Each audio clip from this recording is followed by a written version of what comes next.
Yang kedua, tidak sah sholatmu kalau kau tidak tutup aurat. Apa itu aurat? Ini kalau laki-laki lutut sampai pusat.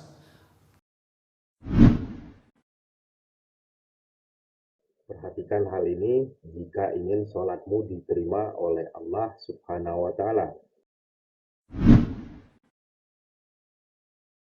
Apa syarat sahnya sholat? 1. Bersih dari najis dan hadas. Aplikasikan dalam hidupmu, maka itu orang pasti bersih. Adik-adik, saya tanya, sah tidak sholat kalau kita tidak wudhu? Sah. Yang penting tayamum. Tapi tidak semua boleh tayamum. Apa syaratnya? Tidak bisa kena air. Misalnya cacar. Toh, penyakit tidak bisa kena air. Atau subuh. Kalau kena air subuh-subuh, langsung menggigil, tidak bisa bernapas. Poso, asma.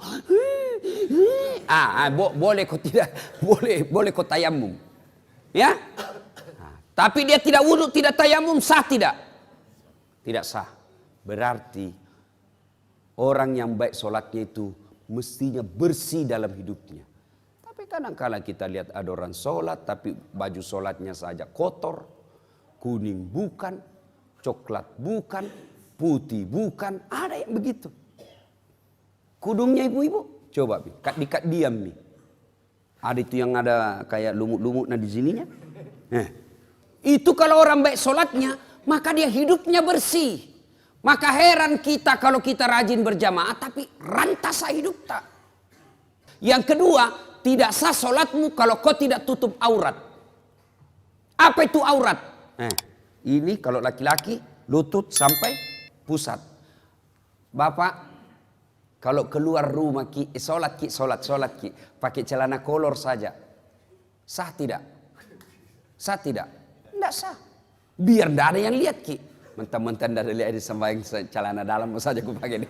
Allah. Sah atau tidak? Tidak sah. Artinya apa? Ini sesungguhnya aurat itu aplikasinya dalam kehidupan sehari-hari. Malu. Kan malu orang kalau kelihatan paha tuh. Malu itu ibu-ibu kalau kelihatan dadanya. Malu itu ibu kalau kelihatan keteknya. Kecuali yang keluar anak darah yang kelihatan keteknya. Nah, malu itu sudah putus rasa malunya. Urat-urat malunya sudah tidak ada. Ya.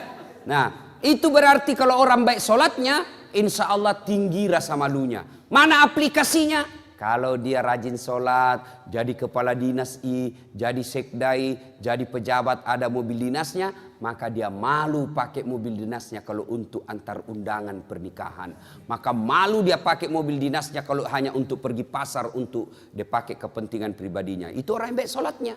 Maka wajar ketika Allah berfirman, sesungguhnya sholatmu mencegah kalian dari perbuatan keji dan mungkar. Itu coba diaplikasikan saja itu. Apalagi? Ya. Syarat sahnya sholat? Sah tidak sholat kita kalau tidak baca Al-Fatihah? Tidak sah. Kalau diaplikasikan dalam kehidupan sehari-hari, apa itu Al-Fatihah? Al-Fatihah itu ada doa di dalamnya. Al-Fatihah itu ada di dalamnya rasa tawakal. Maka kalau orang yang baik sholatnya, maka dia tidak pernah bersangka buruk kepada Allah. Aplikasi dari surah Al-Fatihah. Apalagi syarat sahnya sholat? Sah tidak sholat kita kalau tidak menghadap kiblat? Ibu-ibu saya tanya, sah sholat kita kalau tidak menghadap kiblat? Sah tidak adik-adik? Sah tidak sholatnya kalau tidak menghadap kiblat? Sah. Kalau kita tidak tahu. Tapi sekarang tidak ada istilah tidak tahu lagi sekarang. Karena ada namanya, apa itu?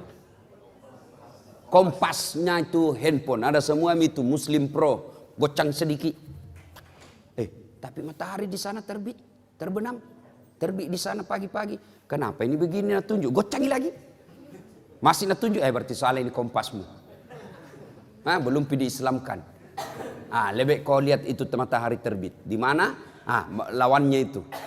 Di mana kalau di atas perahu Nah, tidak dilihat. Lihat mana? Mana terbit? Oh, di sana terbit. Oh, berarti di sana terbenamnya. Sudah. Kau putar perahumu menghadap ke sana. Lagi sholat, tiba-tiba goyang perahu. Jangan tahu mau goyang-goyang juga begini. Enggak, Pak, sudah lewat yang pertama.